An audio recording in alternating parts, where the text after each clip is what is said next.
Here we start. Good morning, class. Here we start part third of second chapter, polity, constitution and design, guiding the value of Indian constitution. The philosophy जो थी वो Indian constitution की philosophy कैसे थी, कहाँ से आई वो philosophy, ठीक है।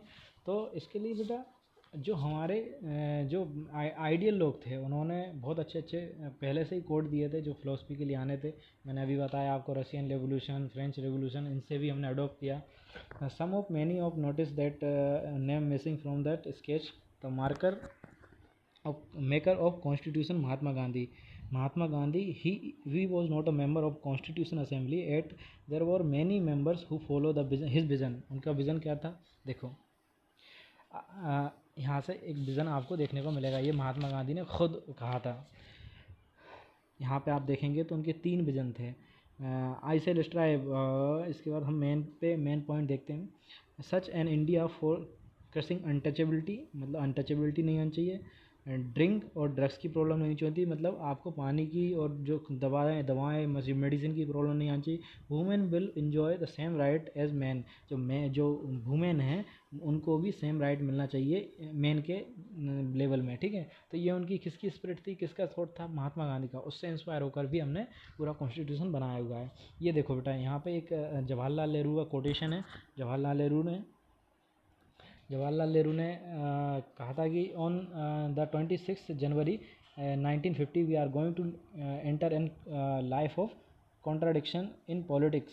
We will have equality in the social and economic life. We will have inequality in the political. We have recognized the principle of one man one vote and one vote for one value. हमने recognise किया है कि एक man एक vote डालेगा और उसकी value एक ही मानी जाएगी, ठीक है ना। तो इस तरीके से वो किस तरीके से in social life, economic life, we shall why the reason of our social and economical structure continue to deny principle of one man and value, ठीक है।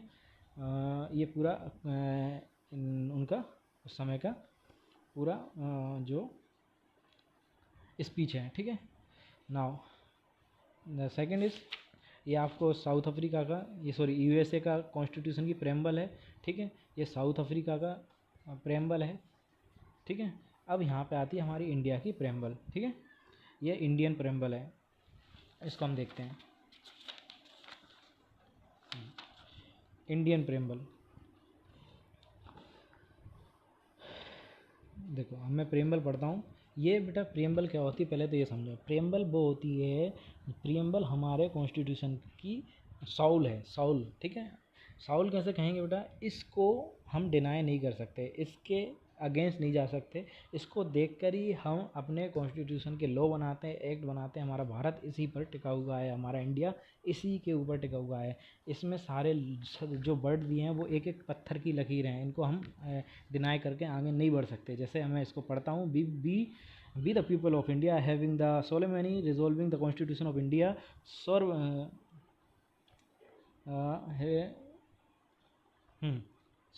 India into a sovereign, socialist, secular, democratic republic, justice, liberty, equality, fraternity,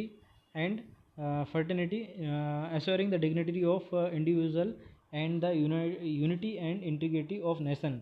In our Constitution Assembly, this 26th days of November 1949 do hereby adopt, enact and give to ourselves, हमने खुद के द्वारा बनाया और ख़ुद को दिया हुआ है। इसका मतलब ये है, जो हमारा कॉन्स्टिट्यूशन है हमारे ही द्वारा, हमारे लोगों के लिए बनाया गया है। देखो शुरू में बी का यूज़ किया ना, बी मतलब हम, ठीक है। हम कौन कौन से लोग? पास्ट वाले भी, फ्यूचर वाले भी और प्रेजेंट वाले भी, हम, ठीक है। अब इसमें एक एक शब्द का मतलब बताया हुआ है, हम वो शब्द और देख लेते हैं, ठीक है। देखो यहाँ पे लिखा हुआ लिखा हुआ है be the people of India, the condition has drawn up and enacted by the people through their represented, not and hand down to them by king और एनी आउटसाइडर पावर। मतलब ये जो बनाया गया है वो पीपल्स के द्वारा बनाया गया है, आपके खुद के द्वारा बनाया गया है, किसी किंग ने थोप नहीं दिया आपके ऊपर। सॉवरेरियन पीपल हैव, ये आपके लिए वेरी वेरी इंपॉर्टेंट है, ये सारी डेफिनेशन आपको याद होनी चाहिए। People have supreme right to make decision on internal as well as external matter, no external power can be हमारा जो इंटरनल मैटर हो या एक्सटर्नल मैटर हो हम खुद डिसीजन लेंगे, कोई नहीं डिसीजन लेगा हमारे लिए। सोशलिस्ट द वेल्थ और generated socialist should be shared equal by the government. जो हम लोग हैं ना, ऐसा नहीं होगा, government should be regulated the ownership. हम गवर्नमेंट रेगुलर्स करेगी ओनरशिप को। And industries to reduce social economic equality. अगर ज़्यादा इनइक्वलिटी आ रही, ज़्यादा भिन्नता आ रही है तो गवर्नमेंट उस चीज़ को देखेगी, ठीक है। फिर आता है secular. Citizen have to complete freedom to follow any religion. कोई भी व्यक्ति कोई भी धर्म को मान सकता है, कोई भी धर्म को फॉलो कर सकता है। ऐसा नहीं होगा कि आप किसी से फोर्स करेंगे कि आप इस धर्म को नहीं मानेंगे, आप इस रिलीजन को नहीं मानेंगे। Democratic, a form of government where peoples enjoy equal political right, electing their rulers. मतलब जो हमारा रूलर्स होगा, जो मेन व्यक्ति होगा, जो हमारा पीएम होगा, प्रेसिडेंट होगा, उसको पीपल्स द्वारा ही चुना जाएगा। लोग उसको वोट देंगे और वो फिर चुनकर आएगा, ठीक है। उसको बोलते हैं डेमोक्रेटिक। सेकंड क्या था, रिपब्लिक। रिपब्लिक बेटा the head of state elected by elected, जो हेड होगा वो इलेक्टेड होगा। Justice, citizen can not be discriminated on the group of caste, religion, gender. इस तरीके से उनमें कोई भी भेदभाव नहीं किया जाएगा, उनको सबको बराबर माना जाएगा। Liberty, there are no unreasonable restriction on citizen in what they think, how they wish to express their thought। उनको लिबर्टी होगी, वो कहीं भी बोल सकते हैं, कुछ भी बोल सकते हैं, बस वो नेशन के अगेंस्ट नहीं होना चाहिए। Equality, all are the equal before the law. सभी लोग, कोई भी किसी भी कास्ट का हो, कोई भी कैसा भी हो, काला हो गोरा हो, सब इक्वल हैं लॉ के साथ। Fraternity, all should we have as if we are member of. जो हमारा ब्रदरहुड वाली होती है ना, हम सब भारत के वासी हैं, हम सब भाई बहन हैं, वो वाली फर्टिनिटी होती है, ठीक है। ये आपकी प्रियम्बल वेरी वेरी इंपॉर्टेंट है। आप इसके सारे पॉइंट, ये जो सारे जो छोटे छोटे पॉइंट दिए बेटा बहुत इंपॉर्टेंट है, आप उनकी डेफिनेशन को याद करें, ठीक है। फिर लास्ट इसका जो एक पॉइंट और है, हम इसको डिस्कस कर लेते हैं। फिर इसके बाद जो नेक्स्ट लेक्चर होगा, हम उसमें जो भी आपके बीच बीच में जो ये लोग जो वेरी वेरी इंपॉर्टेंट लोग आए थे, इनको अलग से डिस्कस करने के लिए एक वीडियो और बना दूंगा मैं, ठीक है। एक वीडियो लेक्चर और आएगा आपके पास। अब आता है बेटा इंस्टीट्यूशनल डिज़ाइन। क्या, इंस्टीट्यूशनल डिज़ाइन। अ कॉन्स्टिट्यूशन, यहाँ पर देखें हम तो, a constitution is not a merely statement of value and philosophy as we noted above। a constitution is a mainly about embedding of the। मतलब जो कॉन्स्टिट्यूशन है वो अमेंडमेंट, आप उसमें ऐसा नहीं है जो कॉन्स्टिट्यूशन एक बार बना के रखा गया तो आप उसको बदल नहीं सकते। आप उसमें अमेंडमेंट कर सकते हैं, क्योंकि धीरे धीरे वक्त के साथ दुनिया बदलती है, लोगों को ज़रूरत होती है नई चीज़ों की, तो आप उसमें अमेंडमेंट कर सकते हैं। Constitution, the Indian constitution lay down on the procedure of choosing the person to govern country. It define that who will have how much power to take which decision.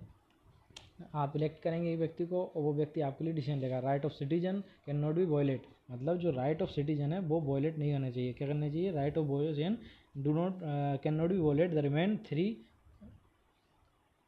three chapter in the book are about these three aspects working on of Indian constitutional। We shall look at the same key constitutional provisions in each chapter and understand how they work in democratic politics। But these textbook will not cover all the silent feature institutional design in the Indian constitution। Some of other aspect will be covered in your next year।